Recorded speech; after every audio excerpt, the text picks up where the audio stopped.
আপনার কি প্রায়ই পেটে গ্যাস হয়, পেট ফুলে যায়, বুক জ্বালা-পোড়া করে? তাহলে এই ভিডিওটি শেষ পর্যন্ত দেখুন। কারণ আজ আমি এমন ৫টি কারণ বলবো, যার মধ্যে হয়তো আপনি এই ভুল করছেন। কারণ অনেকেই ভাবেন গ্যাস শুধু খাবারের কারণে, কিন্তু আসলে খুব দ্রুত খাবার খেলে খাবারের সঙ্গে অতিরিক্ত বাতাস পেটে ঢুকে যায়। এটি হলো গ্যাসের একটি কারণ। কারণ ২, দীর্ঘ সময় খালি পেটে থাকলে পাকস্থলীতে অ্যাসিডিটি জমতে পারে। কারণ পরে একসঙ্গে বেশি খাবার খেলে গ্যাস ও অ্যাসিডিটি বাড়ে।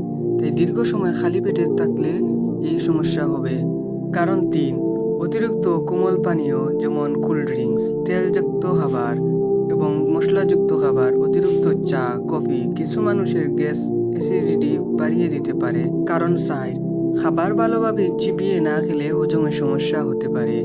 এর ফলে পেট ফাঁপা বা গ্যাস অনুভূতি হতে পারে। কারণ ৫, সবচেয়ে গুরুত্বপূর্ণ, খাওয়ার সঙ্গে সঙ্গে শুয়ে পড়া বা রাতে দেরি করে বাড়ি খাওয়া।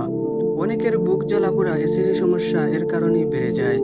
যদি আপনার এই অভ্যাস থাকে, তাহলে আজ থেকেই পরিবর্তনের চেষ্টা করুন। গ্যাস্ট্রিকের ঘরোয়া ৫টি সমাধান জেনে নিন। ১, ধীরে ধীরে খাবার খান। ২, অতিরিক্ত তেল জাল খাবার কমান। ৩, পর্যাপ্ত পানি পান করুন।